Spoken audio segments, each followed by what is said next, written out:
Gas नाही त्यामुळे जालना संभाजीनगर मुख्य महामार्गावरील हॉटेल चालक संकटात। गॅस अभावी तंदूर रोटीच्या लाकडी भट्टीवरती भाज्या बनवण्याची आली वेळ। भंडाऱ्यामध्ये व्यावसायिक गॅस सिलेंडरचा तुटवडा त्यामुळे केटरर्स व्यावसायिकांना फटका। व्यावसायिक सिलेंडर उपलब्ध करून देण्याची मागणी। जळगावमध्ये व्यावसायिक सिलेंडरचा तुटवडा झाला त्यामुळे दूध डेअरी चालक देखील अडचणीत। गॅस सिलेंडर नाही त्यामुळे दुग्धजन्य पदार्थ बनवण्यात अडचणी येत असल्यानं व्यावसायिकांचं नुकसान। पनीर दही लोणी तूप पदार्थ बनवण्यात व्यावसायिकांना अडचण।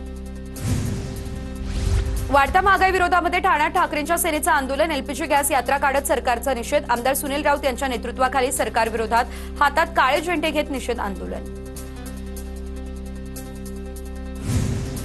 धुळ्यामध्ये अवैध सिलेंडर वापरणाऱ्या हॉटेल्सवरती पुरवठा विभागाची कारवाईमध्ये 27 गॅस सिलेंडर जप्त। युद्धामुळे व्यावसायिक गॅस सिलेंडरवरती बंदी असताना काळा बाजाराने सिलेंडर घेऊन आपला व्यवसाय सुरू ठेवण्याचा सुरू आहे प्रयत्न। अमेरिका इराणमधील युद्धामुळे जळगावमधील सराफा बाजार अस्थिर। सोन्याच्या दरामध्ये गेल्या 16 दिवसांमध्ये 10,000ची, चांदीच्या दरामध्ये तब्बल 34,000ची घसरण। परभणी या ठिकाणच्या हॉटेल व्यावसायिकांना गॅस तुटवड्याचा फटका। वसमत रोडवरील राजस्थानी जिलेबी विक्रेत्यांनी जिलेबी चुलीवरती तळण्यास केली सुरुवात। सांगली या ठिकाणी युद्धजन्य परिस्थितीमुळे एलपीजी गॅसचा तुटवडा। एलपीजी गॅसच्या टंचाईमुळे रिक्षा चालकांना फटका। सर्व पंप चालू करण्याची रिक्षा चालकांची मागणी। पुण्यात वाढत्या उन्हामुळे मातीच्या माठांना मोठी मागणी तर माठांच्या किमतीमध्ये 30% वाढ झाली। भिवंडीमध्ये एचएसपीओर या गॅस कंपनीच्या अधिकृत साठ्यावर उपनियंत्रक शिधावाटप भरारी पथकाची कारवाई तर 330 घरगुती आणि व्यावसायिक गॅस सिलेंडरचा साठा जप्त। भरारी पथकाकडून सलग तिसऱ्या दिवशी शहरामध्ये कारवाई करण्यात आली। तिकडे सांगली जिल्ह्यामध्ये आखाती देशातील युद्ध आणि वाढत्या उन्हाचा अंडी दरावर परिणाम। अंड्याचे दर 2 रुपयांनी घसरले। जिल्ह्यातील अंडी उत्पादकांना आर्थिक फटका। पुण्याच्या बालगंधर्व चौकात सिलेंडर गॅस टंचाई विरोधात विद्यार्थी काँग्रेसचं सरकार विरोधात आंदोलन। विद्यार्थी काँग्रेसच्या पदाधिकाऱ्यांकडून सरकार विरोधात जोरदार घोषणाबाजी। वाशिम जिल्ह्यामध्ये घरगुती गॅसचा अवैधरित्या वापर करणाऱ्या 2 हॉटेल्सवरती धाड। पुरवठा विभागाकडून 14 हॉटेल्सची कारवाई। मात्र 2 हॉटेल्सवरती घरगुती गॅसचा वापर करताना आढळून आल्यानं 2 सिलेंडर जप्त। जळगावच्या वरणगावकरांना आता तांत्रिक अडचणीमुळे अनेक महिन्यांपासून रेशन मिळत नाही अशी तक्रार। महिलांचा भुसावळ तहसील कार्यालयावरती मोर्चा। नगराध्यक्ष सुनील काळे यांच्या नेतृत्वाखाली महिलांचा मोर्चा। जळगावमध्ये व्यावसायिक गॅस सिलेंडर मिळत नाही त्यामुळे परमिट रूम बियर बार या हॉटेलमधील किचन बंद करण्याची वेळ आली तर गॅस सिलेंडर पुरवठा पूर्णतः बंद झाला त्यामुळे कोळशाच्या भट्टी पेटवून स्वयंपाक करण्याचीही वेळ। गॅसच्या तुटवड्यामुळे रायगडच्या बल्लाळेश्वर देवस्थानातील महाप्रसाद बंद। कमर्शियल गॅसचा पुरवठा न झाल्यानं निर्णय। अष्टविनायकांपैकी एक महत्त्वाचं देवस्थान म्हणून ओळखल्या जाणाऱ्या बल्लाळेश्वर मंदिरामध्ये मोठ्या संख्येनं भाविक दर्शनासाठी येत असतात। महाराष्ट्र धर्मस्वातंत्र्य विधेयक 2026 विधानसभेत सादर। विधेयकावरती सलग 3 दिवस सभागृहात चर्चा होणार। सभागृहातील चर्चा वादळी ठरण्याचा अंदाज। बळजबरीने फसवणूक करून किंवा आमिष दाखवून धर्मांतर केलं जात असल्याच्या घटना समोर। धर्मस्वातंत्र्य विधेयकातून कुठल्याही धर्मावरती अन्याय नाही। कुप्रथांना आळा घालण्याचा प्रयत्न। मुख्यमंत्री फडणवीस यांची ही माहिती तर आता ठाकरेंच्या शिवसेनेकडून विधेयकाला पाठिंबा। धर्मांतर विरोधी विधेयकाच्या पाठीशी उद्धव ठाकरेंनी केलं स्पष्ट। मात्र त्यातील बाबी समजून घ्याव्या लागतील। राज्य सरकारनं बाजू मांडली पाहिजे। उद्धव ठाकरे यांची ही भूमिका। धर्मांतरबंदी कायद्याला विरोध करणार। धर्मांतरबंदी कायद्यावरती काँग्रेसचे आमदार असलेले ज्योती गायकवाड यांची प्रतिक्रिया। कलम 25-26 मध्ये बदल केला तर त्याला आमचा विरोध अशी देखील प्रतिक्रिया। महाराष्ट्र धर्मस्वातंत्र्य विधेयक विधानसभेमध्ये मंजूर। कोणत्याही एका समाजाला टार्गेट करण्याचा या विधेयकाचा उद्देश नाही। पंकज भोयर यांचं वक्तव्य। जबरदस्तीने धर्म परिवर्तन करणं रोखणं या कायद्याचा मूळ उद्देश। भोयर यांची ही प्रतिक्रिया समोर। विरोधी पक्षनेत्याची निवड नेमकी कधी होणार? उद्धव ठाकरेंची विधानसभा अध्यक्षांकडे विचारणा। प्रस्ताव विचाराधीन असल्याचं राहुल नार्वेकरांचं उत्तर। विरोधी पक्षनेते पदाच्या मुद्द्यावरती उद्धव ठाकरेंनी घेतली राहुल नार्वेकर यांची भेट। बारामती पोटनिवडणूक बिनविरोध व्हावी। खासदार सुप्रिया सुळेंकडून भूमिका स्पष्ट। सुनेत्रा पवारांविरोधात आमचा पक्ष उमेदवार देणार नाही असं केलं स्पष्ट। बिनविरोध निवडणुकीसाठी मुख्यमंत्र्यांनी चर्चा केली पाहिजे संजय राऊत यांचं वक्तव्य। केरळ विधानसभेसाठी भाजपकडून उमेदवारांची पहिली यादी जाहीर। भाजपच्या पहिल्या यादीमध्ये केरळमधील 47 उमेदवारांची नावं। केरळच्या विधानसभेसाठी 9 एप्रिलला मतदान। पश्चिम बंगाल विधानसभा निवडणुकीसाठी भाजपची पहिली यादी जाहीर. पहिल्या यादीमध्ये भाजपने 144 उमेदवारांची नावं जाहीर केली. शुभेंदू अधिकारी यांना 2 जागांवरती उमेदवारी. भवानीपूरमध्ये शुभेंदू अधिकारी विरुद्ध ममता बॅनर्जी ही लढत. देशाच्या लोकशाहीसाठी निवडणूक महत्वाची. निवडणूक आयोग कोणत्याही पक्षावरती चालत नाही, फडणवीसांचं वक्तव्य. महाराष्ट्रात विधानसभा निवडणुकीआधी मुख्य सचिव आणि पोलीस महासंचालक बदललेले. ममता बॅनर्जी यांनी देखील हे स्वीकारायला हवं, त्यावर आंदोलन करणं चुकीचं, फडणवीसांचा पलटवार. बारामती विधानसभा पोटनिवडणूक बिनविरोध करण्याचा आमचा प्रयत्न. सुनेत्रा पवारांच्या मार्गदर्शनाखाली बारामतीकरांचे प्रश्न सोडवू.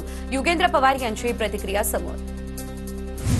आदिवासी भागातील पैसे लाडकीपण योजनेला वळवले. आदिवासी मुलांनी शिकायचं की नाही, विजय वडेट्टीवार यांचा सवाल. राज्यमंत्री उपस्थित, पण कॅबिनेट मंत्री असते तर बरं झालं असतं, वडेट्टीवारांची प्रतिक्रिया. ठाणे मुलुंड दरम्यान होणाऱ्या नवीन स्टेशनला धर्मवीर आनंद दिघे रेल्वे स्थानक असं नाव द्यावं, अशी मागणी खासदार नरेश म्हस्केंनी संसदेत केली. ठाणे, मीरा भाईंदर आणि नवी मुंबईमधील रेल्वे स्टेशन संदर्भात प्रश्न नरेश म्हस्के यांनी केले उपस्थित. साताऱ्यातल्या दहिवडी पंचायत समितीवर राष्ट्रवादीचा झेंडा. भाजपचे मंत्री जयकुमार गोरेंना बालेकिल्ल्यात मोठा धक्का. चिठ्ठी टाकून राष्ट्रवादीचे दोन्ही उमेदवार निवडून आले. जालना शहर महानगरपालिकेच्या पहिल्याच दिवशी सभेत खडाजंगी. स्वच्छतेसह पाणी प्रश्नांवर आणि भटक्या कुत्र्यांच्या समस्येवरती खडाजंगी. ठाण्यात अभिजित पवारांची शरद पवारांच्या राष्ट्रवादीकडून पालिका गटनेतेपदी निवड, तर शिंदे सेनेच्या 20 वर्ष नगरसेवक असणाऱ्या उमेश पाटलांचा पराभव करत जायंट किलर ठरले होते पवार.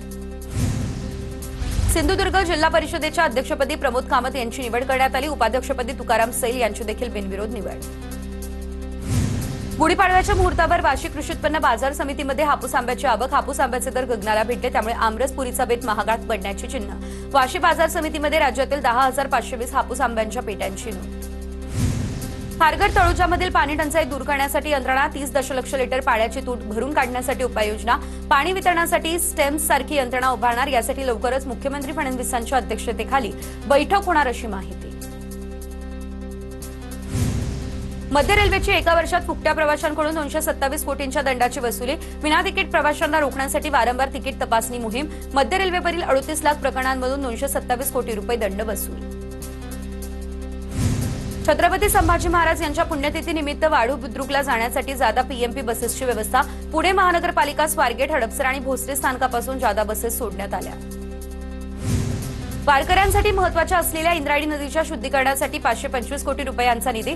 अमृत योजनेअंतर्गत विविध प्रकारची कामं मंजूर. उद्योगमंत्री उदय सामंत यांची ही माहिती. अकोल्यात ठाकरेंच्या शिवसेनेकडून प्रधानमंत्री ग्रामसडक कार्यालयामध्ये ठिय्या आंदोलन. जिल्ह्यात 6 महिन्यांपूर्वी बांधण्यात आलेल्या 3 सिमेंट रस्त्यांचं काम निकृष्ट दर्जाचं, असा आरोप.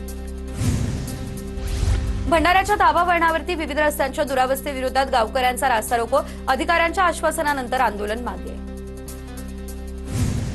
पालघरच्या बोईसर तारापूर औद्योगिक वसाहतीला प्रदूषणाचा विळखा. कंपन्यांमधील वायू प्रदूषणामुळे नागरिकांच्या आरोग्याचा प्रश्न गंभीर. संबंधित कारखान्यांवरती कारवाई करण्याची नागरिकांची मागणी.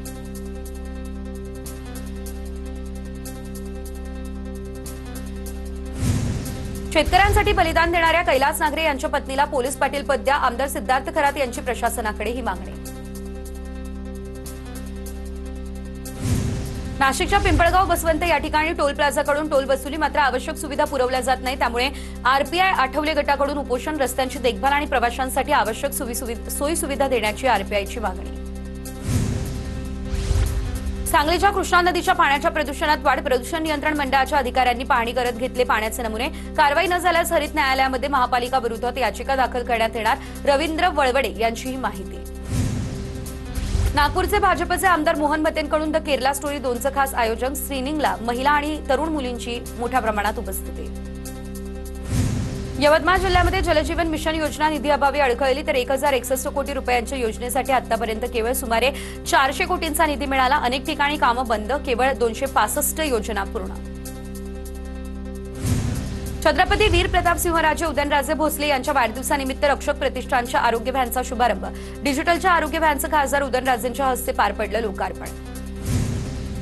उन्हाळी सुट्ट्यांनिमित्त कोकण रेल्वे मार्गावर विशेष गाड्या. मुंबई ते गोवा विशेष रेल्वे गाड्या चालवण्याचा निर्णय. सीएसएमटी मडगाव साप्ताहिक विशेष रेल्वे गाडी दर गुरुवारी रात्री 12:20 आता चालणार.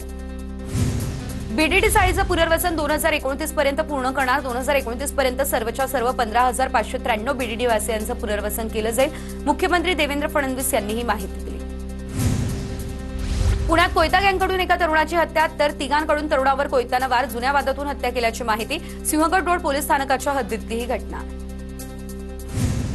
सावित्रीबाई फुले पुणे विद्यापीठामध्ये विद्यार्थी काँग्रेस संघटनेच्या वतीने विविध मागण्यांसाठी आंदोलन. सावित्रीबाई फुले पुणे विद्यापीठाच्या परीक्षा विभाग कक्षामध्ये बसून विद्यार्थ्यांचं आंदोलन. पनवेलमध्ये नववर्ष स्वागत समितीकडून गुढीपाडवा शोभायात्रेची जय्यत तयारी. युवाना ट्रस्टतर्फे ध्वज, लेझिम, ढोल पथकामध्ये 150 मुलं सहभागी होणार. पंजाबमधल्या 3 ड्रग्ज तस्करांना पुण्यातून अटक. नवी मुंबईच्या अंमली पदार्थ विरोधी कक्षाकडून ही अटक. नाशिकच्या सिन्नरमध्ये विद्युत तारा चोरणारी टोळी जेरबंद. कारवाईमध्ये 10,77,000चा मुद्देमाल जप्त. आरोपींना कोर्टानं 3 दिवसांची पोलीस कोठडी सुनावली. परभणी शहरात एलपीजी रिक्षा चालकांची मोठ्या प्रमाणात पंपधारकांकडून लूट होत असल्याची तक्रार. रिक्षाचालक संघटनेच्या वतीने जिल्हाधिकारी संजय चव्हाण यांना निवेदन देण्यात आलं.